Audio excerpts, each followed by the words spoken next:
काही वेळापूर्वी पंतप्रधान नरेंद्र मोदी आणि अमित शहाची बैठक संपलेली आहे। दुसरीकडे देवेंद्र फडणवीस तातडीनं प्रधानांचा राजीनामा झाल्यानंतर तातडीनं दिल्लीला रवाना झालेत आणि अमित शहांबरोबर ते बैठक घेणार आहेत। दुसरीकडे उपमुख्यमंत्री एकनाथ शिंदे यांना देखील दिल्लीला बोलावल्याची सूत्रांची माहिती आहे। आपण थेट जाऊया, आमचे प्रतिनिधी गणेश कवडे आपल्या सोबत आहेत। गणेश, महाराष्ट्रात देखील राजकीय हालचालींना वेग आलाय, फडणवीसांपाठोपाठ शिंदे देखील रवाना होत आहेत, काय घडतंय?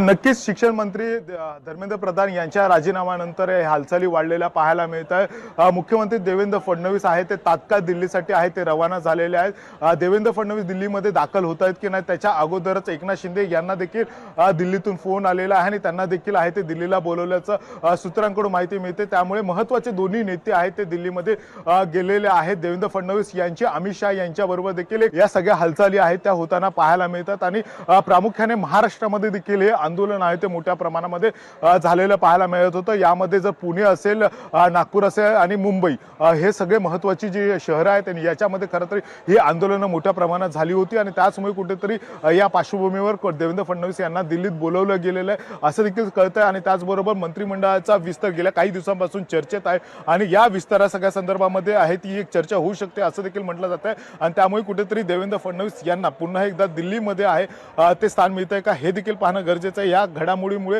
कुठेतरी एकनाथ शिंदे यांना देखील आहे ते दिल्लीमध्ये बोलावण्यात आलेलं आहे। त्यामुळे नेमकं महाराष्ट्रामध्ये देखील याचा काही वेगळा परिणाम पडतोय का राजकारणावर हे देखील येत्या काळामध्ये काही दिवसातच स्पष्ट होताना पाहायला मिळणार आहे। मात्र तात्काळ दिल्लीमध्ये बोलवल्यामुळे देवेंद्र फडणवीस आणि एकनाथ शिंदे यामुळे राजकीय चर्चांना आहे ते उधाण आलेलं पाहायला मिळतंय।